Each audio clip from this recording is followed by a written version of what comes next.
So ang ating pong tema ngayon pong umaga ay sa gitna ng paganong lipunan. So pag sinabi po natin pagano, yung mga paganism, no?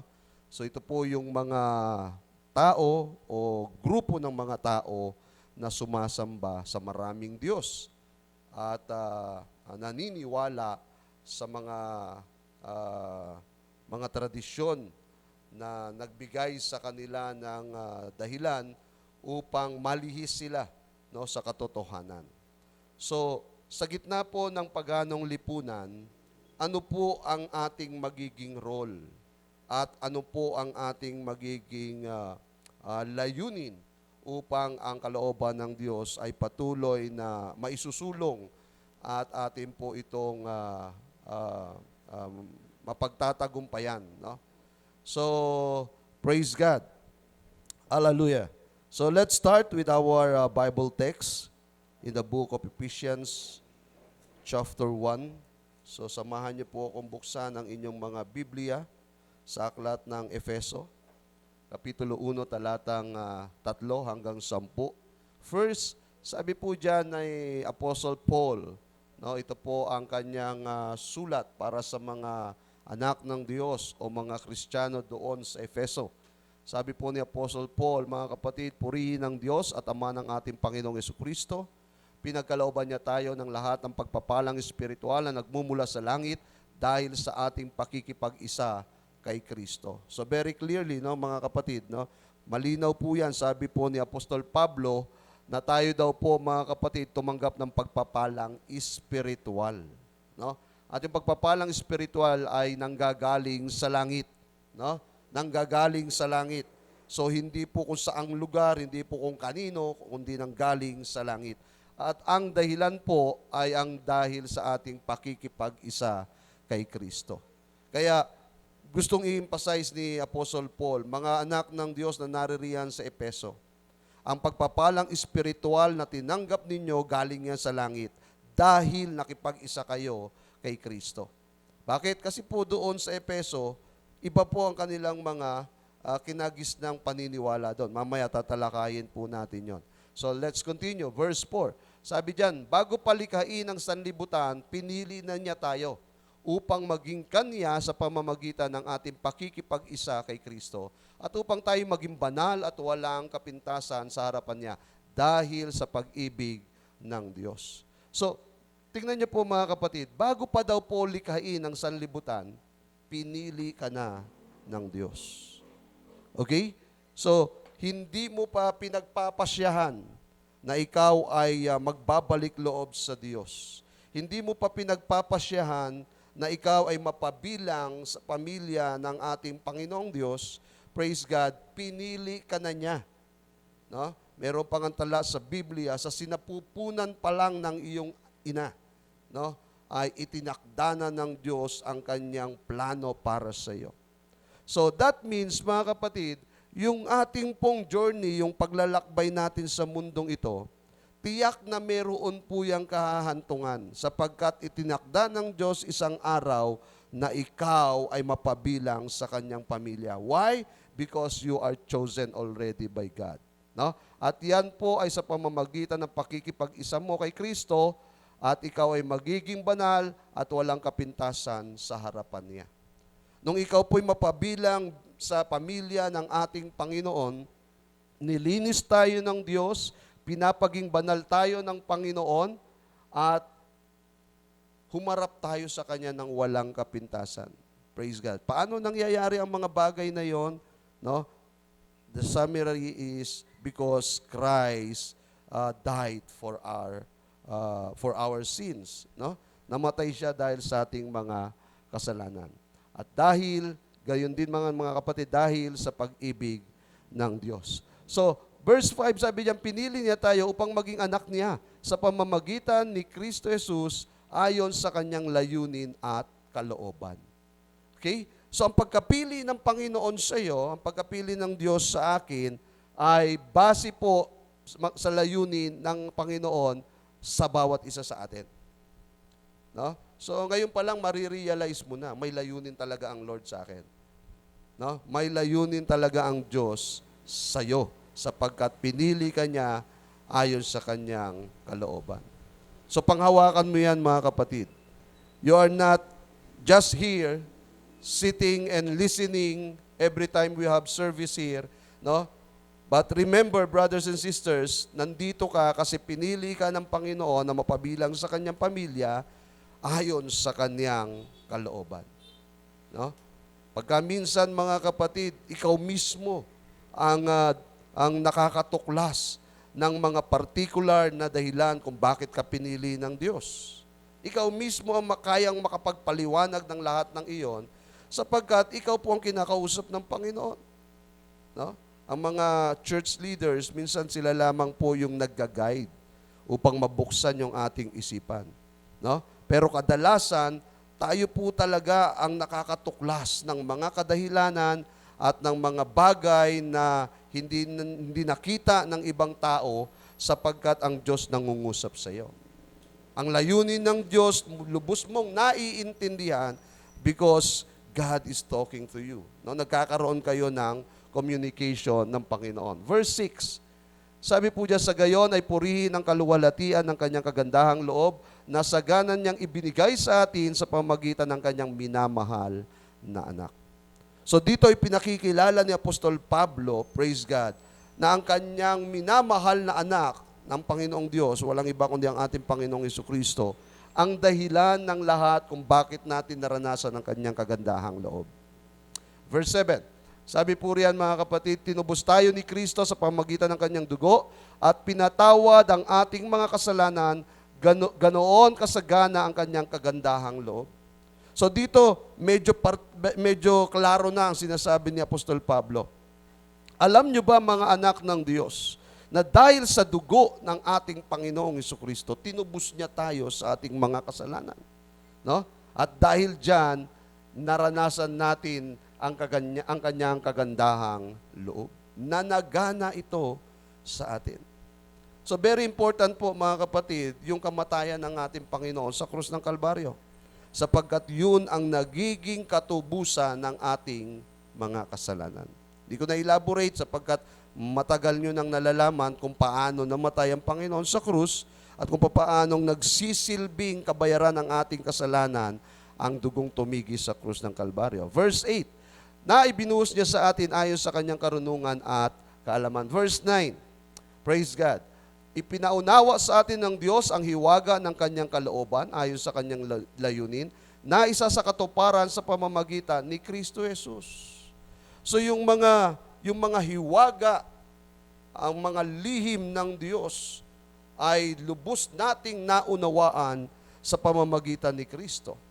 Naintindihan natin yung napakadakilang plano ng Diyos sa sangkatauhan because of the Lord Jesus Christ. Kaya during His time, kapag nagtuturo ang Panginoon, nakikinig ang mga tao, sapagkat nasa bibig ng ating Panginoon yung mga hiwaga na hindi nila sukat akalain na maririnig nila at mauunawaan nila. No? Hanggang sa ating panahon ngayon, kapag tayo po ay nakikinig ng mga salita ng Diyos, nabubuksan sa atin ang hiwaga ng Diyos at nalalaman natin yung mga plano ng Diyos sa atin. Amen? Verse 10, tignan niyo po. Pagdating ng takdang panahon, layunin niyang tipunin ang lahat ng nilikha sa langit at sa lupa at ipasailalim ang mga ito kay Kristo. So ito po yung dahilan kung bakit sabi ni Apostol Pablo, sumulat ako sa inyo sapagkat ang pinakalayunin ng Diyos isang araw ay titipunin niya lahat ng kanyang mga anak. Titipunin niya ang lahat ng sa kanya'y nagtitiwala at nananalig. Lahat ng mga nasa langit at nasa lupa ay titipunin ng ating Panginoon. Praise God. So magkakaroon ng malaking pagtitipon, malaking selebrasyon. So this is the purpose, no, of writing down, no, nito pong ni Apostol Pablo, yung pong mga sulat na ito, praise God, sa mga taga-Epeso. But the question is, ano po ba ang kalagayan? Ano po ba ang sitwasyon sa Efeso? Ano nga po ba talaga ang pamumuhay ng mga Kristiyano doon at bakit napaka-importante kay Pablo na sulatan niya ang mga taga-Epeso. Ito pong sulatin ni Apostol Pablo sa mga Kristiyano sa mga taga-Epeso ay ginawa during 60 or 61 AD. Kasabay po nito ng mga sulat ni Apostol Pablo doon sa Pilipos, sa Galacia, at yung sulat niya kay Pilemon, no? Kasabay po niyan. So, tinatawag din itong prison epistle, kung saan noong mga panahon na yon nakakulong na si Apostol Pablo. But the desire of his heart, mga kapatid, ay mararamdaman mo sapagkat naroroon ang kanyang pansin, no? Sa mga mananampalataya, lalo tigit doon sa Epeso. Sabi ko nga sa inyo kanina, ano nga ba ang sitwasyon ng Epeso? Ano nga ba ang kalagayan ng syudad na ito? Bakit napaka-importante nito kay Apostol Pablo? During those days, mga kapatid, noong mga panahon na yon, kung saan ito pong Epeso ay isa sa mga kilalang-kilalang syudad, kilalang lugar, mga kapatid, noong kanilang kapanahunan, sapagkat ito po ay napakayaman. No? Sentro ito ng sibilisasyon. Dito po, mga kapatid, nagaganap ang maraming kalakaran. Negosyo. Ang Epeso, mga kapatid, ay dinadayo ng maraming tao, iba't ibang klase ng tao, mga kapatid, sa buong mundo ang pumupunta riyan. In fact, nasa kanila ang pinakamalaking teatro nung kanilang panahon. No? Ngayon, kung meron po tayong Araneta Coliseum, meron po tayong Philippine Arena, no? At meron pang itinatayong malaking dome doon sa Davao. Praise God. Nung panahon po ng mga apostol, no? Sa Bagong Tipan, ito po yung pinakamalaking teatro, dome or arena, no? Kasi meron pong 25,000 katao ang kaya magtipon-tipon dito. So sa Epeso makikita yung pinakamalaking dome, arena. At pangalawa, doon po sa Epeso, naroroon yung pinakamalaking library. Alam nyo naman, nung panahon na yun, wala pang internet, no?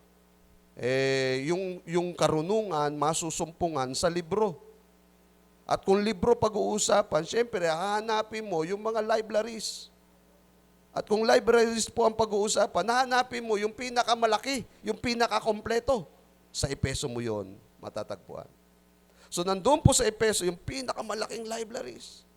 Lahat ng aklat sa buong mundo ng panahon na yon, doon mo makikita. Kaya if you are looking for a great writers on those days, makikita mo ang kanyang mga sinulat doon sa library sa Epeso. The biggest library in the world during those days. So, nandoon na sa kanilang pinakamalaking arena, nandoon na sa kanilang pinakamalaking libraries, and what else? Sa Ephesus, mga kapatid, ako naalala ko nung bata pa ako, meron kaming lugar sa San Juan City, ang tawag namin Agora Complex. Yung Agora Complex, mga kapatid, it is a marketplace kung saan makikita mo lahat ng kailangan mo. No? Siya po yung mall sa ating panahon. No? Nung mga panahon na yon, ang alam lang na mall ng tao ay yung Ali Mall o yung SM. No? So, hindi pa ganoon karami ang mga nagtatayo ng malls. Kaya yung amin pong Agora Complex sa San Juan City, dinarayo talaga yan. No, kahit ng ibang mga tao sa ibang bayan, doon po talaga pumupunta yan. So sikat na sikat yung Agora Mall. Pero yung tinatawag palang Agora Complex, mga kapatid, noon pa yan, during the ancient time. Meron na pong tinatawag na Agora. Yung Agora, it is a marketplace. Doon lahat ng transaction nagaganap. Katumbas siya ng isang malaking mall sa ngayon. No? Di ba, meron po tayong tinatawag na Mega Mall. No? Meron tayong mas malaki na ngayon sa Mega Mall, no? Yung MOA, no? Yung pinakamalaki daw mall sa Asia. So imagine, mga kapatid, nung panahon nung panahon ni Apostol Pablo sa Ephesus, yung pong lugar nila ang mayroong pinakamalaking marketplace. Nakikita nyo na kung ano itsura ng Efeso. Napakayaman niyang syudad. No? At ito po ang isang bagay na gusto kong bigyan ng emphasis dito. Yung lifestyle ng mga tao. Yung belief ng mga tao. Yung traditions ng mga tao. Sa Efeso, mga kapatid, nagsama ang tradisyon at paniniwala, no, ng mga Grego at mga Romano. Kasi nandyan yung influence ng Macedonia, nandyan yung influence ng Babylonia, influence ng mga Persians. Kaya yung Greek belief, yan po ang majority sa Efeso. Alam niyo po, mga kapatid, sa Efeso mo makikita yung tinatawag na the Great Temple of Artemis. So, diyan po sa Efeso, mga kapatid, mayroong kilalang Diyos ang mga Ephesians. At yun ay walang iba kundi si Artemis. Ano po yung Diyos na ito? No? Sa Roman belief, ito po si Diana, the goddess. No? Sa Roman belief, mga kapatid, ito po si Diana, their goddess. Pero sa Greek belief, mga kapatid, ito po si Artemis. Yung Diyos na to, mga kapatid, ang kinikilalang makapangyarihang Diyos sa kanilang panahon. Akalain mo, mga kapatid, the great temple was built in Ephesus. Ayon sa kasaysayan, meron daw pong nahulog na malaking bato sa kalangitan at bumagsak sa Efeso. At doon nakita ang Diyos-Diyosan nilang si Artemis. At yun, doon nagsimula ang kanilang pananampalatayang banalang lugar nila sapagkat doon nahulog yung bato ng galing sa kalangitan at nagpapahayag ng kanilang Diyos na si Artemis. So, what happened next? Tinayo nila ang templo ng Diyos-Diyosan nilang si Artemis. Malaking templo. Hindi ordinaryong templo. Yung templong yan, mga kapatid, praise God, na 2 beses nang nasira. Una, dahil sa matinding kalamidad o dala ng matinding pagbaha. Pangalawa, dahil sa panununog during the war. No? Pero muli nilang itinayo yan. At in fact, mga kapatid, napabilang yan sa 7 wonders of the world. How great is that temple? Napakaganda, napakalaki, napakalawak. Pero yung Diyos sa gitna ng templong yon, Diyos-Diyosang si Artemis. Si Diana ng Imperyong Roma. What happened in Ephesus during those days? Alam niyo po, kapag ipinagdiwang ang araw ng kanila pong pista na tinatawag, na nagbibigay karangalan, pagpaparangal sa kanilang Diyos-Diyosan, iyan pong Efeso napupuno yan ng napakaraming tao coming from all over parts o all other countries na pumupunta dyan. At sila po ay nakikiisa doon sa malawakang pagdiriwang tungkol sa Diyos na si Artemis. Imagine, parang di mahulugang karayom yung kapal ng taong naririyan sa Efeso sa araw na yon. At lahat sila sumisigaw, nagpupuri, tinataas, pinararangalan ang Diyos na si Artemis. Imagine, yung mga kalsada, mga kapatid, sa Efeso, punong-puno ng tao. Masasaya sila. Nagdiriwang sila sa isang Diyos na ayon sa kanilang paniniwala ay nagbuhat sa langit. Kasi nahulog na bato nga ang pinagmulan. Pag pinag-aralan natin yung Greek mythology, ito pong si Artemis ay kapatid ng Diyos-Diyosang si Apollo. Subalit, ayon po sa kanilang paniniwalang Grego, ang belief na ito, mga kapatid, ay umaakay sa tao sa paniniwalang ang Diyos nila ay kayang lumikha ng another world at sila ang magiging Diyos sa world na yon o sa mundo na yon. At ganun nga nangyari. And imagine, mga kapatid, sa paganong bansa o lipunan gaya po ng Epeso, sino ang maniniwala kapag ikaw ay nag-share ng tungkol kay Jesus? Majority ng tao sa Epeso ay mga pagano. No? At marami pa silang mga words na mga rituals na ginagawa kapag dumarating yung araw ng pagdiriwang. Hindi ko nababanggitin, talagang napaka-immoral ng kanilang mga paraan ng pagsamba. Pero just imagine, majority of the people living in Ephesus believe, naniniwala kay Artemis.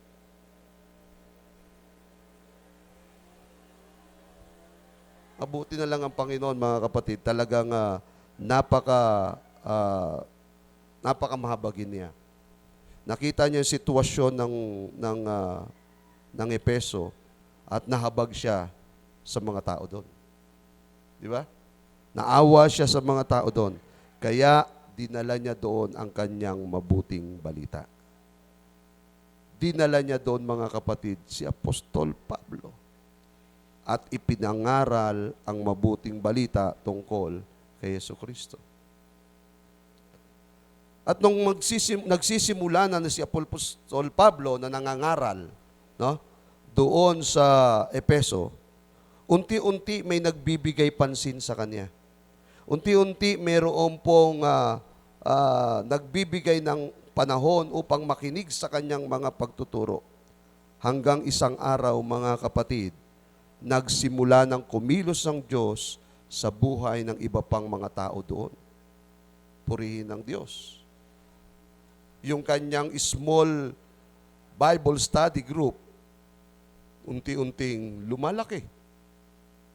Unti-unting nagkakaroon ng mga nakikinig hanggang sa dumadami na ang nananalig sa Panginoon at naniniwala sa ating Panginoong Jesucristo. So kaninong pagkilos yan? Pagkilos yan ng ating Panginoong Diyos. Imagine, mga kapatid, anong kakayahan ni Apostol Pablo na makapanghikayat ng mga tao sa Epeso, gayong ang paniniwala nila, mga kapatid, ay matagal nang nakatanim.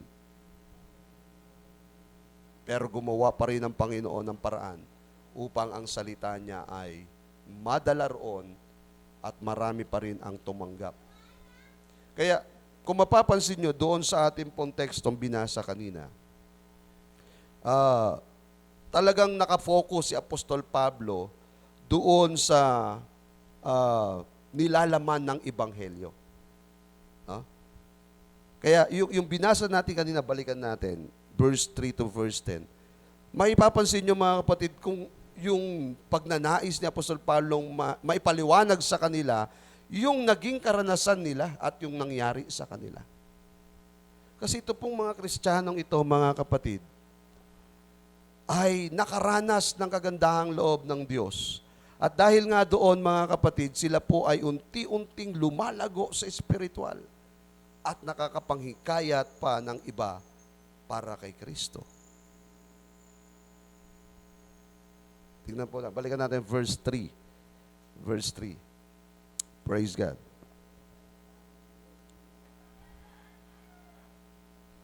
Yan o. Sabi diyan, purihin ng Diyos at Ama ng ating Panginoong Jesucristo.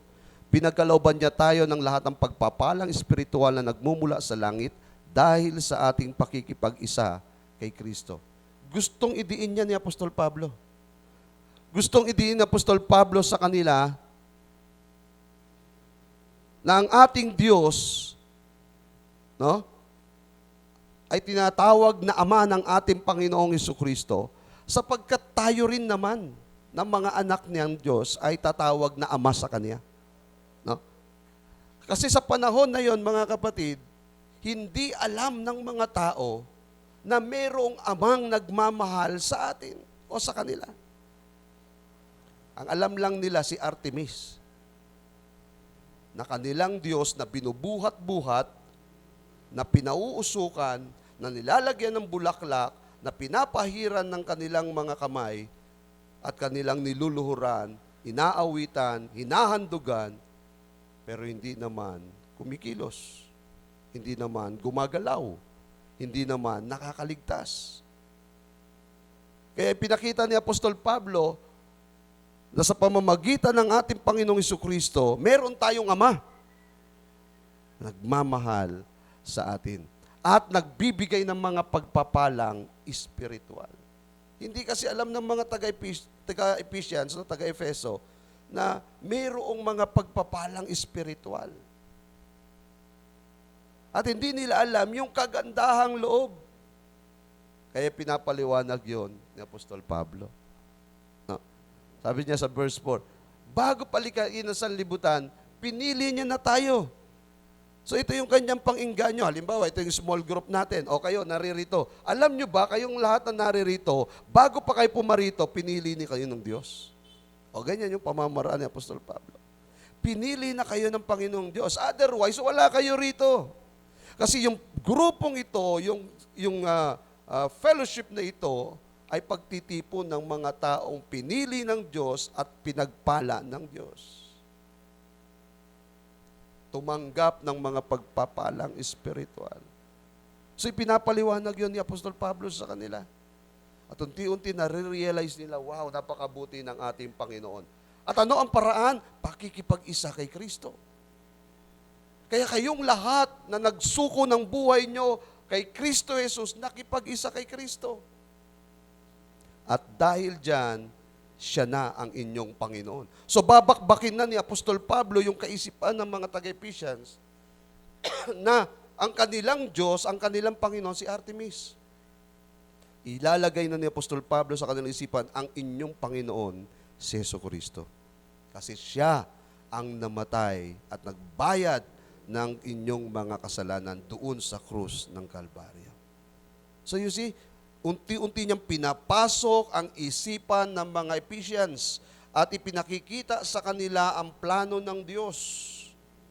Hanggang isang araw, tanggapin na nila ang Panginoon at maglingkod na sila sa Panginoon. Pero gaano katindi ang pag-uusig ng mga Kristiyano sa Efeso? Imagine, if the population of Ephesians nung mga panahon na yon, mga kapatids, let's say, ang population noon ay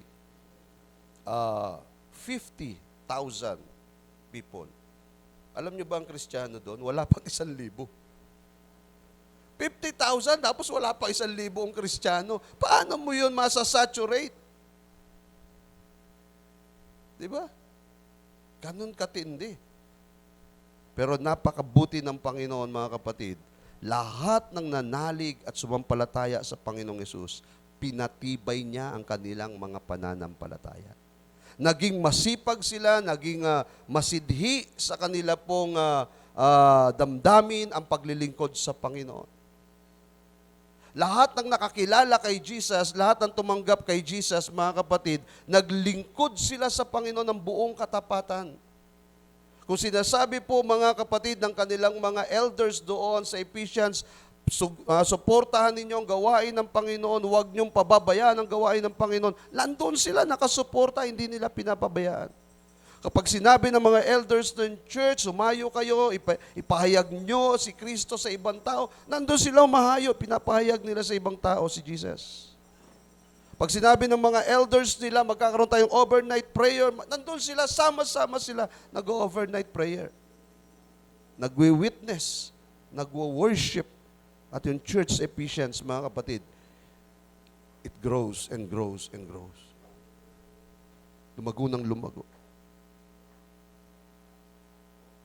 Bakit?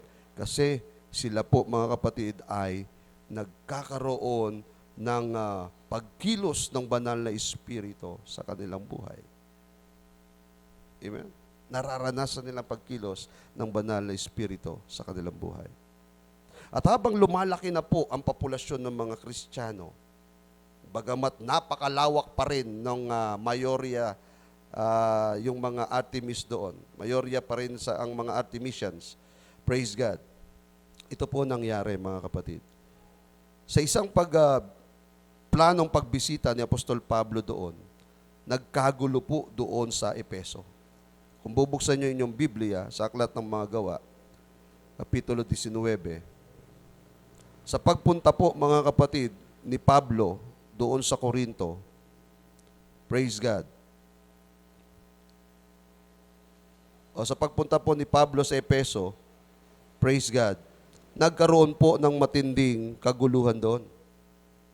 Kasi po, meron pong tao doon na nagangalang Demetrio na talaga namang nagnanais na ipahuli si Pablo at ito ay ipakulong. No? Praise God. Sabi diyan sa verse 19 ng Book of Acts, nung naroroon na po si Apostol Pablo, ramdam niya yung mga Kristiyanong tumanggap sa Panginoon, nanalig sa Panginoon, talaga naman nagkakatipon-tipon. At sila po, mga kapatid, ay tuwan-tuwa. Sapagkat sa tuwing maririnig nila yung pangangaral ni Apostol Pablo, nabubuhayan sila ng loob. Pero gaya na sinabi ko sa inyo, majority ng tao sa Epeso ay mga pagano. Mga sumasamba kay Artemis. Kaya nag-usap-usap po ang ilan sa kanila sapagkat apektado na ang kanilang kabuhayan. Meron pong tao doon, gaya na sinabi ko sa inyo kanina, si Demetrio, gumagawa siya ng mga imahe ng Diyos-Diyosang si Artemis. At gumagawa rin siya ng imahe ng dakilang templo. At yun po yung mga souvenir items na binibili doon sa Epeso ng mga dumadayo doon. Kaya pag pumunta ka ng Epeso, dapat meron kang dala nun. Meron kang maliit na templo ni Artemis na dala mo pag-uwi at nailalagay mo sa altar nyo. O kaya naman, meron kang dala ng imahe ni Artemis, dadali mo sa inyo at lalagay mo sa altar mo at yun ay sasambahin mo. No? So, siya po tagagawa ng mga ganitong items kasama ng iba pang mga Ephesians. No? Sila po ay kumikita sa kanilang Diyos-Diyosan at bumagsak ang kanilang negosyo nung unti-unting nakaka-impluwensya na si Pablo sa syudad. Apektuhan sila. Alam niyo po sa Pilipinas, though we are considered as a Christian nation in Asia, alam niyo po, mga kapatid, na hindi naman totoong pagiging Kristiyano ng mga Pilipino dito sa Asia. O lalong tigit dito po sa Pilipinas. Bakit? Kasi po, we still practicing paganism. Patuloy po nating pinapractice yung pagiging pagano. Bakit? Ang daming Diyos-Diyosan naririto. Just like the old days. Binibenta pa nga yung mga Diyos-Diyosan. Kagaya po ng ginagawa ni Demetrio. Binibenta yung Diyos-Diyosan at pagkatapos sinasamba sa kanilang mga tahanan. Pag pumunta kaya sa Quiapo, maraming Diyos-Diyos ang binibenta doon. Sa Pampanga, Pagawaan, maraming mga Diyos-Diyos ang binibenta doon. At binibili ng mga tao.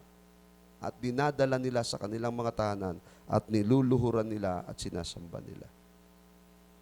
Kaya nung panahon na si Pablo ay nangaral sa Epeso, naligalig po sila. Nung malaman po nila, mga kapatid, na ang kanilang ginagawa, no, ay hindi po ayon sa plano ng makapangyarihang Diyos. So marami po nagrepent. At nung nagre-repent na ang karamihan, apektado na ang negosyo ng ilang gumagawa ng mga souvenir items. Kaya nagalit sila kay Pablo. Anong gusto nilang gawin kay Pablo? Pahuli nila at ipakulong. Now, let's proceed. Ito pong mga Kristiyano sa Epeso, mga kapatid, gaya ng ating pong nabasa, alam nila kung paanong nagliligtas ang Diyos sa kanila sa pamamagitan ni Kristo Jesus. Batid nila, mga kapatid, kung papaanong gumawa ang Panginoong Hesus sa buhay nila personally. Personally. Naramdaman nila yon. Kaya nga tayo dito sa church, mga kapatid, hindi lang dahil sa pangangaral, hindi lang dahil sa mga pagtuturo, kaya tayo nako-convince. Ang 80% ng ating pong karanasan ang nagpatibay ng ating pananampalataya. Anong ibig ko sabihin? Kung ako man ay naka-impluwensya sa inyo sa pagtuturo, it's only about 10 or 20%. But your personal experience with the Lord Jesus Christ, yan po yung bumubuo ng kabuuan ng inyong pananampalataya. Yung personal ninyong experience sa Panginoon. Hindi ko na alam yun. Tanging kayo na lang at ang Panginoon ang nagkakaroon ng communication sa bagay na yan. At alam ko, mga kapatid, Jesus convicted you. Sa mga panahon, mga kapatid, na ikaw ay nagsisimulang lumapit sa Kanya, tumawag sa Kanya, kinukonvict ka ng Panginoon. Kaya alam na alam mo na ang iyong kinalalagyan ay katotohanan. Sapagkat ang Panginoong Hesus ay tumawag sa iyo sa bagay na ito, sa paglilingkod na to, at siya pa rin ang nagpapalakas sa iyo at nagpapalago sa iyo hanggang ngayon. Amen. Sa Ephesians, ganun po nangyari. Minsan lang nangaral si Apostol Pablo. Taglay ang kapangyarihan ng banal na Espiritu. Marami po ang naniwala at sumampalataya. Tumanggap sa Panginoon at ibinigay ang kanilang buhay sa Panginoon. And what happened? Praise God, pinalago ng Panginoon ang kanilang spiritual life. Pinalago ng Panginoon. Wala na doon si Pablo. Ang naiwan doon, mga elders na lang ng church. Pero they continued, mga kapatid, in worshiping the Lord, in fellowship, in prayer, and in breaking of breads. Patuloy nilang ginagawa yung mga bagay na yon. At yun, lumalago po sila.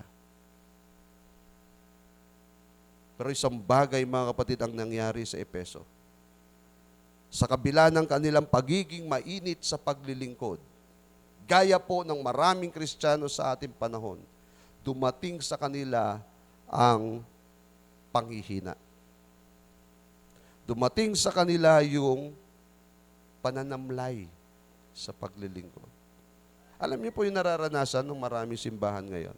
Lalo na ngayon, nagkaroon ng new normal. Parang hindi na nga yata alam ng iba kung paano magsimba. Bakit? Kasi nasanay na lang sa bahay. Parang hindi na nga natin alam kung paano mag-flow sa spirit. Kasi nasanay na lang tayo nanonood sa cellphone, nanonood sa TV, ng mga services, ng mga gawain.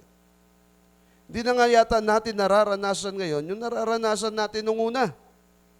Kung saan kapag nagpupuri ka sa Panginoon, nataas mo yung mga kamay, maawit ka sa Panginoon, you feel the presence of the Holy Spirit. Tumatalon ka sa tuwa, lumulundag ka sa saya, sumisigaw ka sa Panginoon. Lahat ng mga karanasan na yan, baka ngayon sa new normal, hindi mo na nararanasan. Yung init mo nung umpisa, baka ngayon, hindi na ganon kainit. Yan ang nangyari sa Efeso. Sa Efeso, mga kapatid, nawala po yung kanilang init sa paglilingkod. Lalo na nung mabalitaan nilang namatay na si Pablo. Lalo na nung mabalitaan nilang wala na si Pablo. Ano nangyari? Yung mga Kristiyano, mga kapatid sa Efeso, pinanghinaan na ng loob. Tayo ba'y naglilingkod sa tao? Ang tumawag ba sa atin ay tao? Sabi po ng isang kaibigan ko, Pastor, yung church net namin, ginagawa yan ng aming kapatid na si brother ganito. Utos po kasi ng aming pastor na gawin niya yan. So masaya siyang gumagawa sa church niya yan. Kino-construct niya yan, pinapadiran niya yan, binubungan niya. Pero biglang namatay si pastor. Nahinto siya sa paggawa. Kinausap ko siya, sabi ng aking kaibigan. Kinausap ko siya, Tatay, bakit hininto mo ang paggawa? Ang sabi sa kanya nung kanyang kapatiran sa simbahan, kasi patay na si pastor. So yung kanyang pagsunod, doon lang pala sa pastor. Kaya niya pala ginagawa yung church na yon, binububungan, pinagaganda. Dahil utos ni pastor, namatay yung pastor, hindi niya na tinuloy. So yung kanyang paglilingkod sa pastor lang. So sabi ng Biblia, mga kapatid, kung ang paglilingkod ninyo sa tao lang, ay hindi mabuti yun. Dapat ang paglilingkod natin sa Panginoon. Yung mga taga-Epesia na balitaan nila na kulong si Pablo, namatay na si Pablo, tapos nang hina na silang lahat. Nawala na sila sa paglilingkod. Unti-unti. Nasasaturate na sana nila yung buong Epeso. Nakita nyo yung laki ng problema ng Epeso? Unti-unti na sana nilang nasasaturate yon. Pero nung mamatay si Pablo, nanlamig po ang marami sa kanila. Kaya kung pupuntahan nyo po mga kapatid yung Book of Revelation sa Aklat ng Pahayag, isa sila sa mga simbahan na tinukoy dito ni Apostol Juan. Napansin nyo? Praise God. So puntahan nyo yung Book of Revelations, Aklat ng Pahayag. Praise God. Mapapansin nyo doon mga kapatid, sa chapter 2, may mensahe ang Panginoon sa kanila. Buksan nyo, chapter 2, ng Aklat ng Pahayag.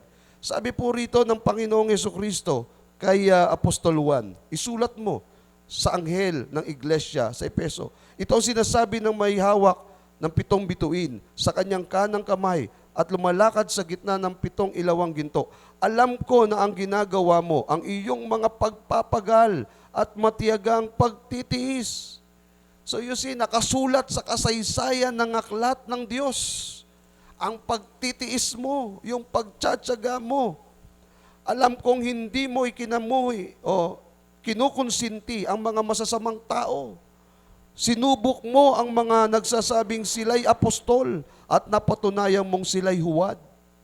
Alam ko ring matyaga ka at nagtitiis ng maraming hirap, alang-alang sa akin at hindi ka sumuko.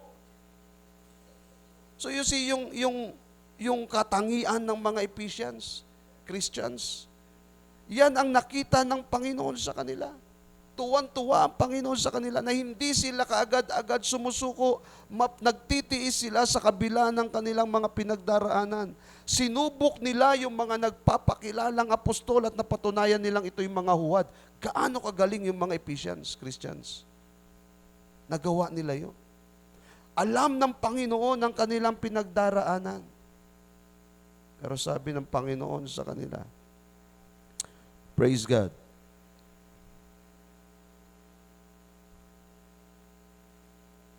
Subalit, sa verse 4, may isang bagay na ayaw ko sa iyo. Ano yon? Iniwanan mo na ang pag-ibig mo noong una. You left your first love. Wala na pala yun. Yung sinasabi po ng Panginoon na masipag, mapagtiis, no? Mahusay, magaling, lahat po ng mga bagay na yon, sabi po riyan, iniwan mo na yon lahat. You have left your first love. So ano na lang ang nangyayari sa Ephesians? Yung mga Kristiyano doon, na impluwensyahan na rin ng mga Artemisians. In fact, binanggit dito yung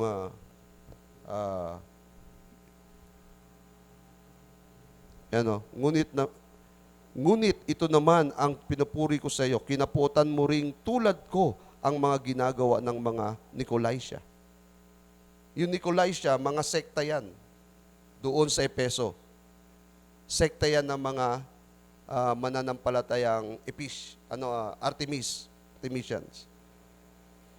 Yung mga ginagawa nila ng mga immoralidad, kinokondem ng mga Kristiyano. So natutuwa ang Diyos doon.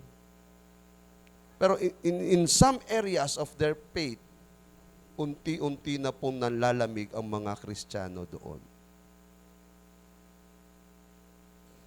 Alam nyo, sa ating pong lipunan, kung saan paganism pa rin ang majority, anong gagawin natin? Matutukso na lang ba rin tayo kagaya po ng mga taga-Ephesians sa ginagawa ng mga tao sa paligid? Kasi ito pong ating lipunan, mga kapatid, majority ng ating pong mga kasama rito sa lipunang ito, sa bansang ito, mga pagan. Walang takot sa Diyos. Walang pagtitiwala kay Jesucristo. Lahat ng bagay pwede nilang gawin. Malaya silang ginagawa yon. At minsan mga Kristiyano, gusto na rin kumawala doon sa kanila pong kalalagayan. At makisama na rin doon sa mga pagano. Kaya may mga Kristiyano kasama na rin sa mga kasiyahan ng mga pagano. Nasaan yung ating unang pag-ibig? Amen.